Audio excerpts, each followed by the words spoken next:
up and sit down.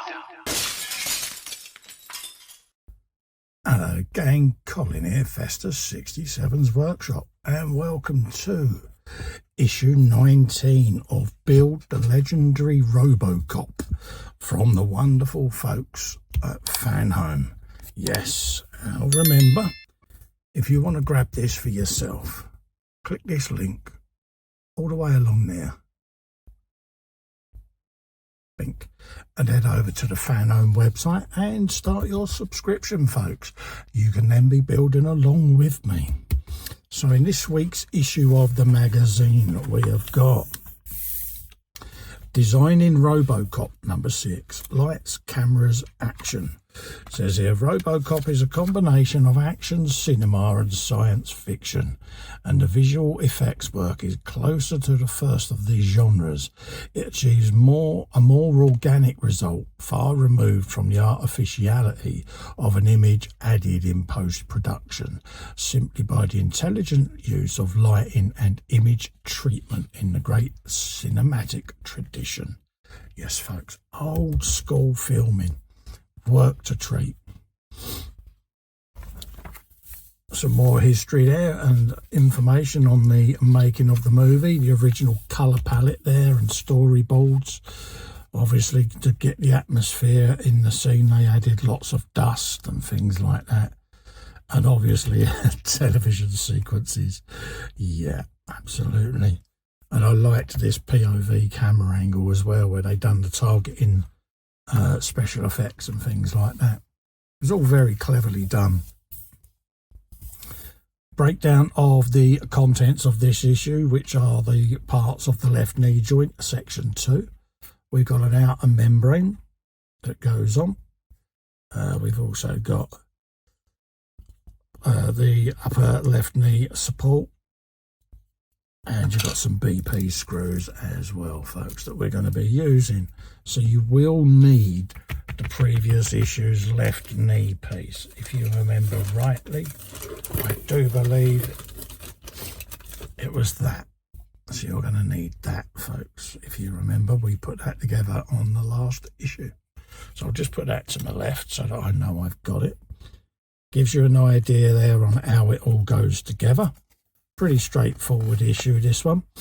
Just a matter of slotting bits together and sliding the sleeve over it in anticipation of fitting this to the leg in the next issue, folks. You'll be retaining the inside bracket with some support screws. And this is where it will be going on your model. Okay, so we've got some more bits and pieces to add to this in the next upcoming issues. Machine palletizing is a robotic task, yes. Robots in the workplace, it's a thing now. I think the majority of us that have worked in the past have used some kind of automated warehouse. I know I did in the distribution centre I worked in. You had all the automatic conveyors and you had little pallet bots going around that pallets would be sat on, and off they would go on their own little journey. And when you first started working, it was fascinating because you'd hear this little tune behind you, and then there was this little machine coming along, and it was very clever. Just goes to show you how things have advanced. Bionic prosthesis. This is the area that I was interested in when all of this technology started, was people with prosthetic limbs and seeing how with modern 3D printing techniques and electronics, can we get to the point where you can make more functional prosthetics to help people that have been injured in war zones and things like that, people that have lost limbs, that sort of thing, just to try to help them with their daily life. And this type of technology really does fascinate me. The one I'd love to see is something where someone who's in a wheelchair can have an implant that'll help them walk again, or a blind person help them see again. I'd love that to happen in my lifetime. But yeah, it just goes to show you bionic prosthetics, folks. Certainly a thing. And as you can see, this is getting more Terminator stroke RoboCop as the technology evolves. That's a very Iron Man looking thing going on there, but I like the direction it's going, and this is about the 3D printing technology. I'm lucky to have 3D printers myself, so I do show an interest in this type of technology, folks. So yeah, this goes to show you what you can achieve. And if it helps people improve the quality of their life, you've got to be for it, haven't you? So that's the end of that issue's review. So let's quickly nip back and grab our instructions there. And then we'll lay this at the back as per normal. I've got my usual tools, my oiler, my screwdrivers, etc. just on the right hand side there. And we'll grab our bits and pieces that we've got in this week's issue. So you've got 19A and B, and you're going to be using some BP screws today. So we'll just grab a couple of them out of there. You'll have a spare. Again, keep all your spares together, folks, because you never know, you might need them. So that's your BP screws. And then from the previous issue, we need our right knee, which was that little lot. Okay, so it's telling us to orientate it with the slope facing towards you, like so. And then you're grabbing this section and you're lining up these two into these two little recesses just there, like that. Okay,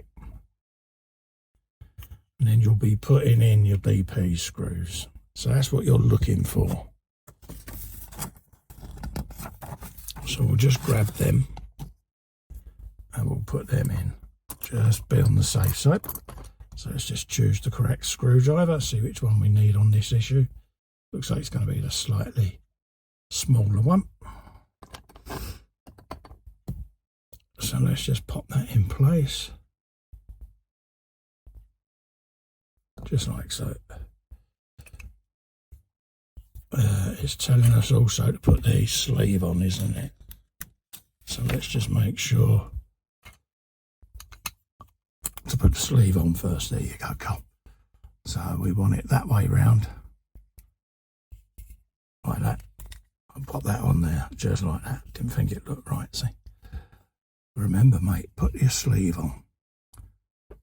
So that's what we want. Just double check that that's correct, which it looks to be. There you go.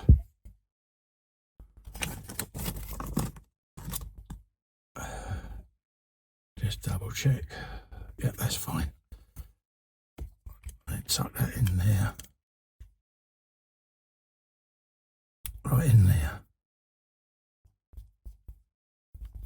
There you go. So you've lined them up to these parts here, but the screws themselves go right inside there. That's what you want.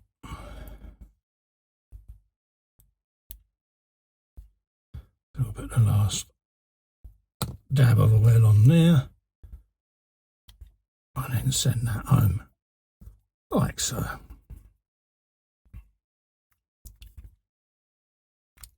There you go. And then we can slide that back now. And that's what you're going to end up with, peeps. You're going to end up with that section, okay? So again, I should be looking at bits of film just to see whether these need to be chromed. Just to see whether I need to metallise them up a bit. So I shall be re-watching the film and just checking these knee components, because I might do a bit of detail painting on those. But that's what you're going to end up with. A completed knee section, ready to go into his leg, folks. Okay? So keep that safe, because you're going to be needing this on the next issue, okay? So, don't forget, if you would like to build your very own RoboCop, click this link all the way along there. Head over to Fanhome, take out a subscription, and you could be sitting here building with me on the next issue, folks. Oh, yes. So until then, stay safe and well. I look forward to seeing you on the next video. Bye-bye for now.